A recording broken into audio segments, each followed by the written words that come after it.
A young man came to a Buddhist teacher carrying a stone. Not metaphorically. He was actually carrying a stone, a real one, large and rough-edged and heavy, the kind that makes your arms begin to shake after 60 seconds and your back begin to protest after 2 minutes. He had carried it from 2 miles away. The teacher looked at him when he arrived, at the stone, at the young man's face, which showed every one of those 2 miles. "Set it down," the teacher said. The young man set it down. The relief on his face was immediate and total. The teacher said, "Pick it up again." The young man looked at him, but he picked it up.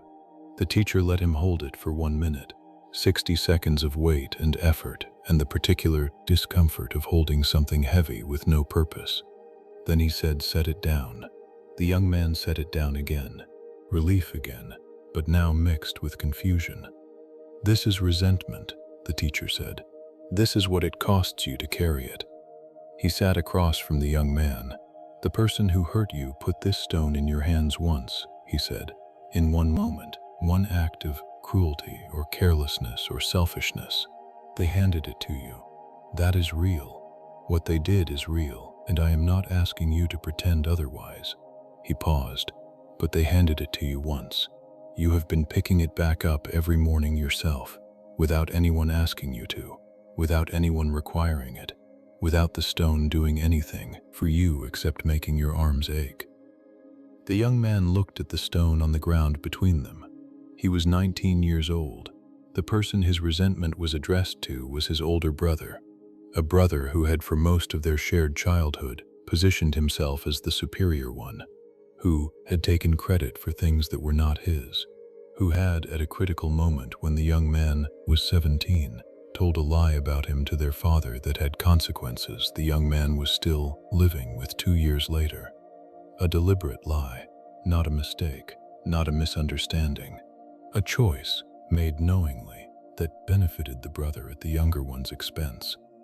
The young man had left home, had built something, was making his way with the particular determination of someone who has been told they would not manage it. And still, every morning, he picked up the stone. Every setback arrived with the stone already in his hands. "My brother did this to me." Every success came with a slight hollowness. He will find a way to minimize this too. Every relationship was entered with a slight weariness.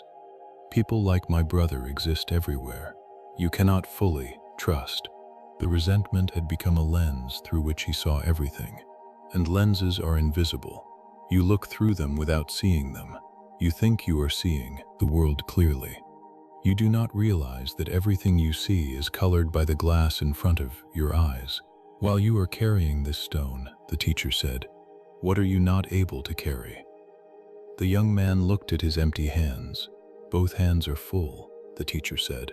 "A man who has been carrying a stone he picked up 2 years ago cannot hold the things that are being offered to him right now, cannot receive them fully, cannot move freely toward them, cannot put both hands out to take them when they arrive." He looked at the stone.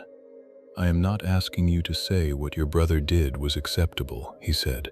"It was not acceptable. I am not asking you to welcome him back. I am not asking you to pretend the wound was not real. I am asking you to consider who is being damaged by the carrying of this stone." The young man was quiet. "Is it your brother?" the teacher asked. "Is he in pain right now because of what he did? Is he losing sleep? Is he carrying anything at all?" The young man knew the answer. "No," he said quietly. "Then who is the stone for?" the teacher asked.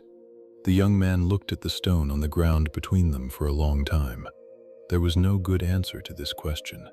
The stone was not justice. It was not protection. It was not evidence that the young man had been wronged or that the wrong mattered. It was just weight, being carried by the only person for whom the carrying changed nothing. "How do I put it down?" the young man asked. Not practically. The physical act was simple. He meant the other kind. The real kind, the kind that does not respond to a decision the way a stone responds to open hands. The teacher was quiet for a moment. "You have already done the hardest part," he said. You have seen it clearly. You have named it for what it is. Most people cannot get this far. Most people are so convinced that the carrying is justified, so attached to the identity of the person who was wronged, that they cannot see the stone for what it is. You can see it. That is most of the work already done. The putting down, he said, is not a single act. It is a direction. It is a decision you will make once, today, and again tomorrow, and again the day after. Some days you will carry it for a while before, remembering that you chose to set it down. That is not failure. That is how it works. The young man went home. He did not forgive his brother that day in the simple, complete way that the word forgiveness implies. That kind of forgiveness, if it exists, takes longer and is less linear than any story can represent. But something shifted, a small, unglamorous, unannounced shift. He began to notice when he was picking up the stone.